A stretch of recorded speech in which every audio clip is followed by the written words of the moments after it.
Hello everybody, welcome back to today's video. আজকে আমরা যে কাজটা করব, আমরা আরেকটা বার গ্রাফ নিয়ে আলোচনা করব। And both of these are not time related, আমাদের সময় রিলেটেড না এগুলা। সো এগুলাতে একটু কম্প্যারিজন কীভাবে করতে হয়, গ্রুপিং কীভাবে করতে হয় তথ্যগুলো, এই বিষয়ে আমরা একটু ধারণা নিব এবং তারপরে আমরা একটা লেখা দেখব। সো আজকে আমরা একটা বার গ্রাফ নিয়ে আলোচনা করব যেটা কোনো সময় দেওয়া নেই, that means it has a fixed or no time.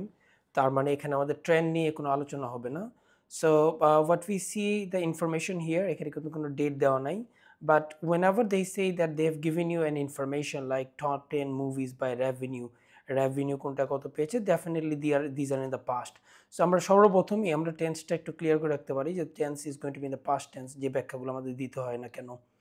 So we see that in the USD million, US dollar million দেওয়া আছে এখানে, and the source is already been provided, যেটা আপনারা তথ্যের মধ্যে দিতে পারেন যদি চান। Now after getting this kind of information, আমাদের এরকম তথ্য যদি দেওয়া থাকে, আমাদের যে কাজটা করতে হবে, আমাদের যেহেতু ট্রেন্ড নেই, ইনক্রিজ ডিক্রিজ বলা যাবে না, we have to go for higher and lower values. সেই জায়গাটা আমরা একটু গুছিয়ে নিই এটা আগে।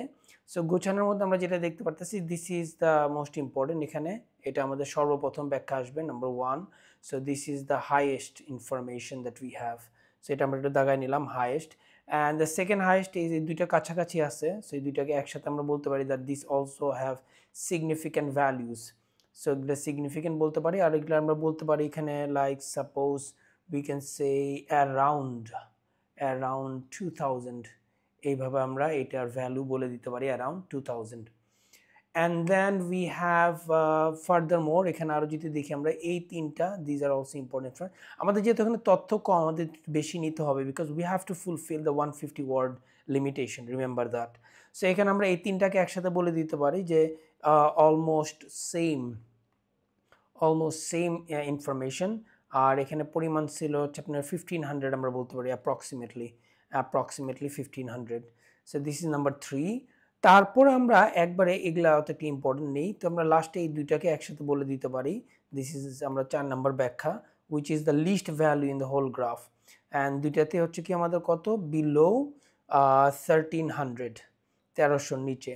সো এইভাবে আমরা গুছিয়ে নেওয়ার পরে আমরা এই হাইয়েস্ট তথ্যটা আগে বলবো, তারপর আমরা বলবো যে এই দুটো আমাদের সিগনিফিক্যান্ট ভ্যালু ছিল, তারপরে এই তিনটাতে ছিল অলমোস্ট সেম, আর এই দুইটা লাস্ট মুভি থেকে আসছে সবচেয়ে কম রেভিনিউ আসছে এগুলো থেকে।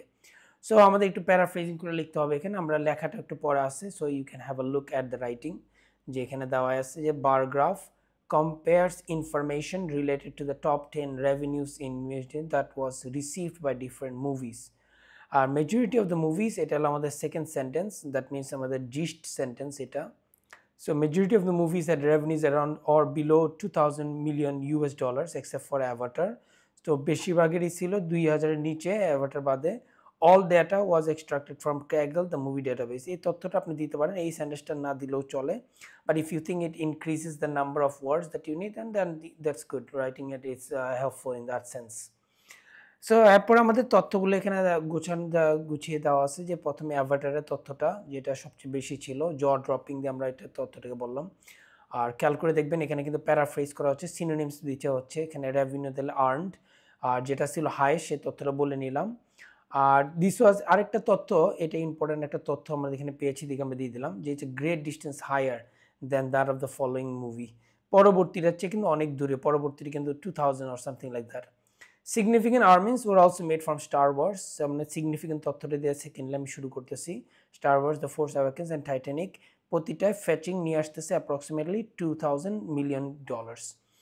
দ্য ফর্মার, তার মধ্যে ফর্মার মানে হচ্ছে আমার এই ফোর্স অ্যাওয়াকেন্সের কথা বলা হচ্ছে, was the only other movie with over $2000 million mark. তার মানে এটা একটা তথ্য ইনফরমেশন, এটা আমরা দিয়ে দিলাম, উইচ ইজ ইম্পর্টেন্ট, কারণ বাকি সবগুলোই হচ্ছে আমরা তো এর নিচে।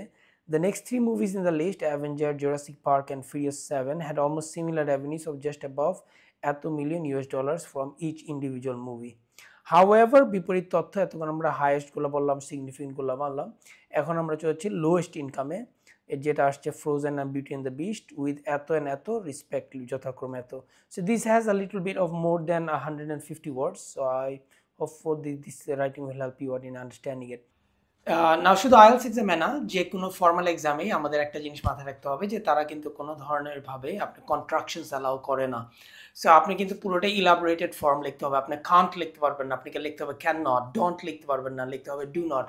ইভেন লাইক এটসেট্রা, ইটিসি যেটা আমরা লিখি সেটাও তারা লিখতে মানা করে। তারা বলে ওটার যে মিনিংটা আসে যে and so on and so fourth, এইসব ব্যবহার করতে বলে।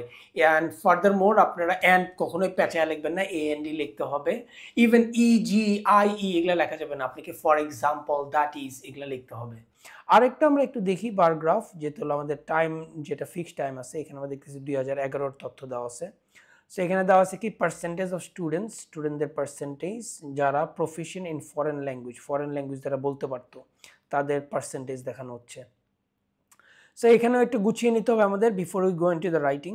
সো এটা যদি আমরা সর্বপ্রথম আসি যে আজ উই নো হাইয়েস্ট লোয়েস্ট এগুলো দিয়ে আমাদের বলতে হবে না। আমরা কিন্তু দেখতেছি যে ফিমেলদের ক্ষেত্রে এখানে হাইয়েস্ট পাচ্ছে, আবার মেলদের ক্ষেত্রে কিন্তু এখানে আসে। So India is over here significant in this respect. So আমরা এই দুইটাকে একসাথে নিয়ে আমরা আলোচনা করতে পারি যে এই দুইটা আমরা বলতে পারি কি যে ইট ইজ দ্য হাইয়েস্ট, আমাদের হাইয়েস্ট ভ্যালুজ এখানে আমরা বলতে পারি। So we can say that the highest for both, so both আপনার মেল ফিমেল দুইজনের হাইয়েস্ট এখানে পাওয়া গেছে এই জায়গাটাতে, এখানে আর এখানে এই ইন্ডিয়াতে সবচেয়ে হাইয়েস্ট পাওয়া গেছে। এবং যেখানে আমাদের ফিমেলরা ছিল কত হায়ার, সেই তথ্যটা আমরা রেখে নিলাম এখানে। অ্যান্ড এই তথ্যটা, এই যে হাইয়েস্ট তথ্যটা, এই তথ্যটাকে আরেকটু গুছিয়ে নিতে পারি। দিস ইজ লাইক 2/3 আমরা বলতে পারি। সো অ্যাবাউট 2/3, প্রায় 2/3 অফ দ্য টোটাল। কারণ আমরা দেখতে পাচ্ছি যে পার্সেন্টেজ এই জায়গাটায়। So about 2/3 of the percentage মেয়েদের টোটাল 3/2 তারা ফরেন ল্যাঙ্গুয়েজ বলতে পারতো in India. And then after going for the highest তথ্যটা দেওয়ার পরে আমরা যেটা তথ্যটা দিব যে এখানে আমরা সিগনিফিকেন্ট দেখতেছি, এখানেও সিগনিফিকেন্ট দেখতেছি। সো এটা আমাদের নাম্বার 2, এগুলো আমাদের সেকেন্ড নাম্বার ব্যাখ্যা, আর এগুলো আমাদের নাম্বার 1 গেল। সো এগুলোর মধ্যে আমরা কি বলবো, আমরা এই কথাগুলো বলবো অলসো সিগনিফিকেন্ট। এখানেও সিগনিফিকেন্ট তথ্যগুলো এখানে পাওয়া গেছে। আর বাই দ্য ওয়ে এর সিগনিফিকেন্ট বলার পরে আমরা সবচেয়ে লোয়েস্টে আসি। সো আমাদের ফিমেলদের সবচেয়ে লোয়েস্ট এখানে দেখা যাচ্ছে, আর মেলদের লোয়েস্ট এখানে যাচ্ছে। সো এটা আমাদের 3 নাম্বার ব্যাখ্যা। হাওয়েভার দিয়ে ব্যাখ্যাগুলো বলবো যে, আবার তার সাথে আমরা বলে দিব এটা হচ্ছে আমাদের লোয়েস্ট ভ্যালু এই টোটাল গ্রাফের মধ্যে, ছেলেদেরটা এটা হলো সবচেয়ে lowest value.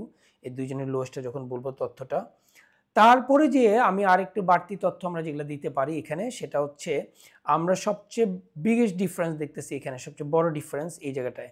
This has the biggest difference. So biggest difference এই জায়গাটায়, এটা আমাদের নাম্বার 4 নাম্বারটা আমরা দিতে পারি যে সবচেয়ে বেশি পার্থক্য ছিল ছেলেদের মেয়েদের পার্সেন্টেজের মধ্যে হচ্ছে ইন রোমেনিয়া, আর সবচেয়ে কম ছিল কিন্তু এই জায়গাটায়। সো এই জায়গাটা আসবে আমার নাম্বার 5। তার মানে হলো least gap between the two genders, least গ্যাপটা এখানে পাওয়া গেছে।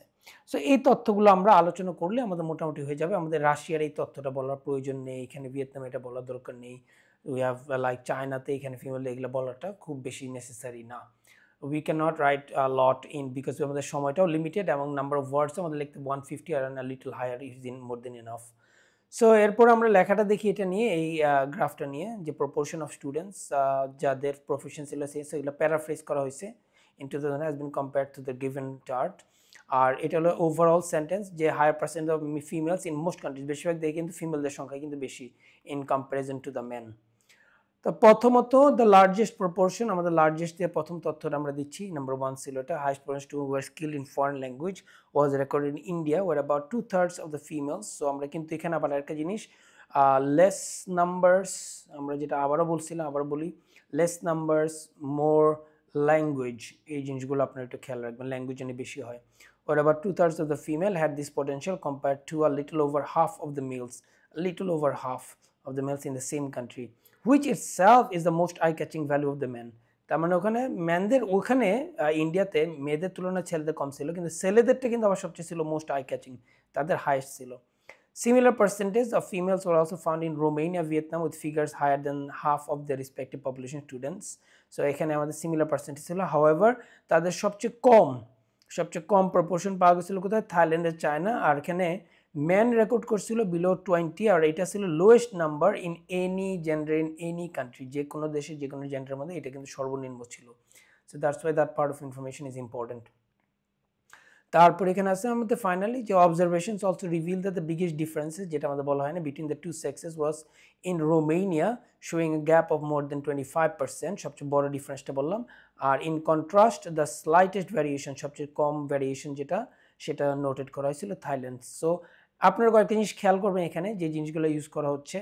এখানে হচ্ছে আপনার you need to use the proper conjunctions, okay, এই জিনিসগুলো আপনাদের থাকে না, অর কানেকটিভস। এই কানেকটিভস দিয়েই কিন্তু আপনার বেসিক্যালি কোহেশন মেনটেন করা হয়।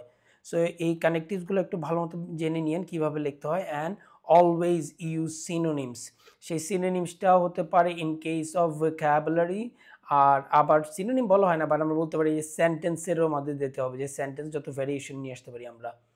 আইএলটিএস এক্সামের এখনও যেহেতু আমাদের পেপার বেসড আছে অনেক জায়গায়, এখন বেশিরভাগ স্টুডেন্টই এখনও পেপার বেসডটাই প্রেফার করবে এবং তারা ওইটাই দেওয়ার চেষ্টা করবে।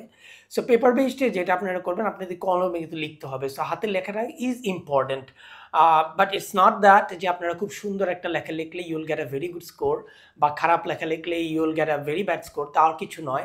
বাট লেখাটা যেন এলিজিবল হয়, যেন আপনার দেখে যেন পড়া যায় যে কী লিখছেন, আপনার লেখাগুলো যেন একটু স্পষ্ট থাকে। নাহলে এক্সামিনার যদি আপনার ওয়ার্ডটা না বুঝতে পারে, তারা কিন্তু খুব কষ্ট করবে না, তখন ওটার জন্য কিন্তু আপনার মার্কস কাটা যাবে। অ্যান্ড ফার্দার মোর যদি বারবার এরকম সমস্যা হয়, এক্সামিনার একটু ফ্রাস্ট্রেটেড হয়ে যেতে পারে, এবং এটা আপনাকে মেনেই নিতে হবে। স্পিকিং আর রাইটিংয়ের ক্ষেত্রে examiner mentality is a big factor in getting your score as well.